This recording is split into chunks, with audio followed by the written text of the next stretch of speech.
Bonjour à tous, j'espère que vous allez bien. On se retrouve aujourd'hui dans une toute nouvelle vidéo qui va parler budget, qui va parler épargne. Aujourd'hui, j'aimerais vous partager les 5 actions qui vous empêchent d'épargner durablement selon moi.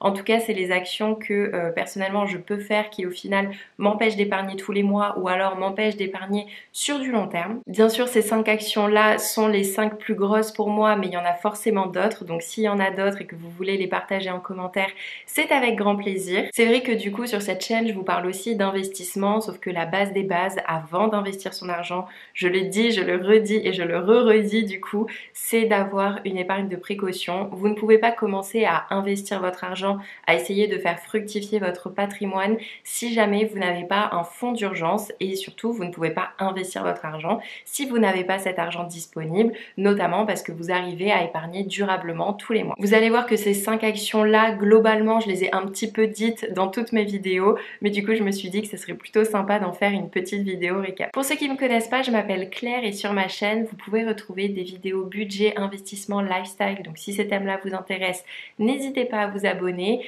et on passe tout de suite à la première action que je faisais avant mais que je ne fais plus maintenant et qui concrètement m'aide énormément à épargner, se payer en premier, ne pas laisser l'argent de l'épargne disponible sur son compte bancaire. Ça peut paraître très simple, mais croyez-moi que si vous ne mettez pas en place cet automatisme, le fait de se faire un virement vers son livret A, vers une assurance vie ou quoi que ce soit, vers un autre compte, si vous avez l'argent disponible sur votre compte bancaire, vous allez le dépenser. C'est psychologique. Si jamais vous attendez la fin du mois pour mettre cet argent de côté, vous ne l'aurez tout simplement plus. En fait, le cerveau, il fonctionne un petit peu comme ça. S'il se dit que les choses sont disponibles, il va juste se dire, je vois pas le problème à dépenser. Vous allez être encore plus tenté. C'est difficile de résister à la tentation à certains moments. Donc vraiment, base des bases. Vous recevez votre salaire, vous mettez 5%, 10%, 15%, enfin, le montant que vous avez défini pour épargner, vous le mettez sur un livret A ou sur une assurance vie ou sur vos investissements et derrière vous essayez de ne pas y toucher. La sensation sera complètement différente si jamais vous devez repiocher dans votre épargne pour vous payer quelque chose plutôt que si vous payez directement parce qu'il y aura une opération en plus, il y aura un virement en plus, ça peut être plus compliqué donc ça peut aussi potentiellement vous donner envie de ne pas acheter la chose que vous vouliez acheter. À travers ça et à travers le fait de faire son épargne dès le début du mois, il faut vraiment se dire que c'est une dépense pour vous, c'est une dépense pour votre avenir, c'est une dépense pour votre bien-être financier. C'est comme si vous alliez acheter, je sais pas, des trucs chez Zara. Là, vous achetez sur vous, vous achetez pour vous et vous achetez pour du long terme. La deuxième action, alors ça, c'est pas trop mon cas. Ça l'a été, mais depuis, j'ai tout régulé, donc il n'y a plus de soucis. Avoir des charges fixes qui sont beaucoup trop élevées. Ça, c'est quelque chose vraiment, je sais que notamment la charge fixe qui pèse le plus dans un budget malheureusement, c'est soit les crédits, soit son logement. Et je trouve que non, s'endetter à 35% quand on achète une résidence principale, ce n'est pas un bon plan. Je trouve qu'avoir un loyer qui correspond à 35% de ses dépenses, ce n'est pas un bon plan. Pour moi, il faut vraiment limiter au maximum ses charges fixes, ses abonnements. Vous ne pouvez pas tout faire malheureusement. On n'est pas tous millionnaires, sinon je pense que vous ne regarderiez pas mes vidéos. On est là pour essayer justement de s'aider et essayer de mieux gérer son budget. Donc avoir des charges fixes trop élevées, oui, ça va être quelque chose de satisfaisant pendant quelques temps, ou pas même, parce que du coup, potentiellement à cause de charges fixes trop élevées, vous allez finir tous les mois dans le rouge, ou alors vous n'allez pas pouvoir sortir.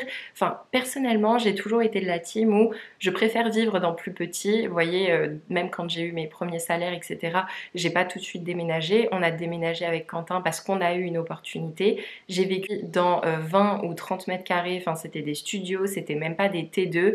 Et à côté de ça, du coup, j'avais beaucoup plus d'argent disponible. Bon, j'ai une charge fixe qui est très élevée au niveau de mon budget, donc je suis un peu mal placée pour le dire, mais c'est ma jument. Et justement, d'un côté, pour réguler ces charges fixes, j'ai toujours fait le choix de vivre dans des logements qui sont un petit peu plus petits. J'ai quasiment aucun abonnement, enfin, mis à part mes assurances. Les seuls abonnements que j'ai tous les mois, c'est Netflix, parce que j'y passe un temps fou et que concrètement, une fois que je suis sur Netflix, je ne dépense pas d'autre argent. Donc d'un côté, c'est pas plus mal. Et à côté de ça, mon autre abonnement c'est Canva, du coup c'est pour les vidéos, c'est pour le contenu, etc.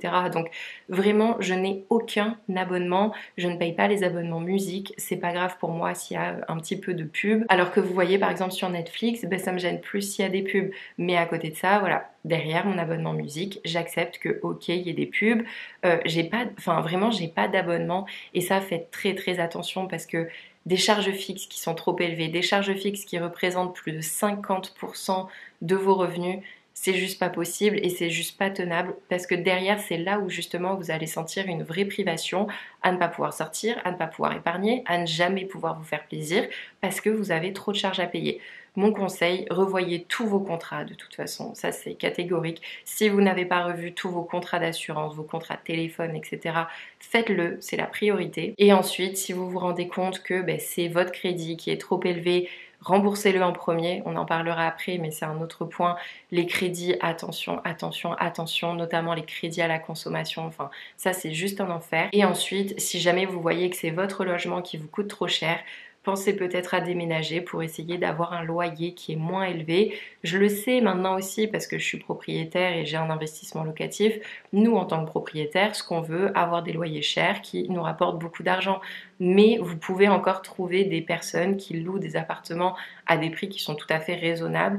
Je pense que oui, louer un T2 à 700 € à côté de Bordeaux, c'est raisonnable. Par contre, je pense que les gens qui mettent les studios à 700 €, là, c'est clairement abusé. Donc après, voilà, essayez de trouver en fait votre équilibre. On essaye au maximum de respecter la règle du 50, 30, 20, 50% maximum pour ces charges fixes. Et vous voyez que si votre logement est déjà à 35% ou vos crédits sont déjà à 35%, il vous reste plus que 15% pour électricité, eau si vous êtes concerné, téléphone, assurance, les petits abonnements à droite à gauche.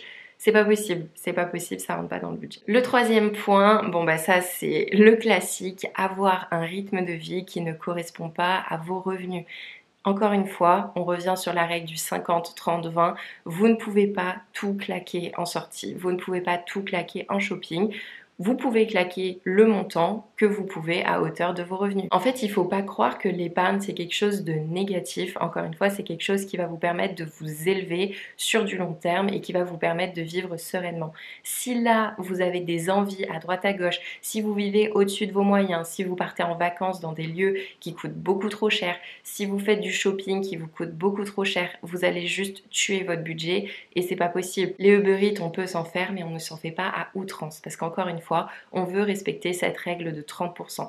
C'est-à-dire que demain, vous gagnez 2000 € net par mois, vous ne pouvez pas dépenser plus de 600 € dans vos charges variables. Et 600 € dans des charges variables, vous avez quand même de quoi vous faire plaisir.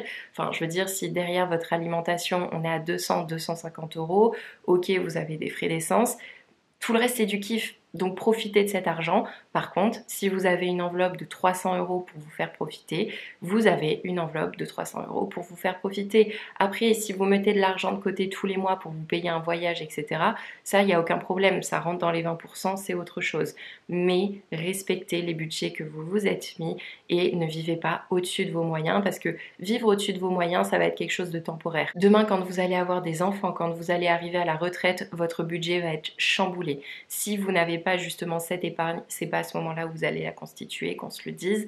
Donc c'est maintenant qu'il faut agir, c'est maintenant qu'il faut des fois se dire non, je privilégie ça à ça, je vous dis pas d'arrêter de voyager, je suis la première à voyager. Au lieu d'aller dans des hôtels 4 étoiles, aller dans des 3 étoiles, ça sera déjà très bien. Enfin voilà, on peut vraiment, si on est raisonnable, vivre à la hauteur de ses revenus. C'est pas une honte, c'est temporaire parce que justement derrière, on est en train de construire quelque chose de très très gros. Quatrième point, alors ça c'est quelque chose que je vois chez beaucoup de monde et vraiment, mais faites-le, ne pas avoir d'objectif précis. Ne pas se fixer un montant tous les mois que vous devez épargner. Ne pas se fixer des objectifs à court terme, moyen terme et long terme. Vous ne pouvez pas tenir si juste comme ça vous êtes en train de vous dire allez, on verra bien, j'arrive à épargner ce que j'arrive à épargner et puis on verra dans quelques temps. Non. Ayez des objectifs précis. Du moment qu'on a un objectif, c'est beaucoup plus simple de se dire je dois atteindre cet objectif plutôt que de se dire ce mois-ci je dois épargner. Oui, mais tu dois épargner. Pourquoi ? Comment? Combien? Comment ça se passe? Enfin, non, ayez des objectifs, ayez des buts et derrière, vous allez voir que votre épargne va se constituer toute seule parce que vous allez avoir envie d'atteindre ces objectifs. Et surtout, même au niveau de certaines dépenses, vous allez juste vous rappeler, vous allez vous dire, attends, mon objectif principal, c'est ça.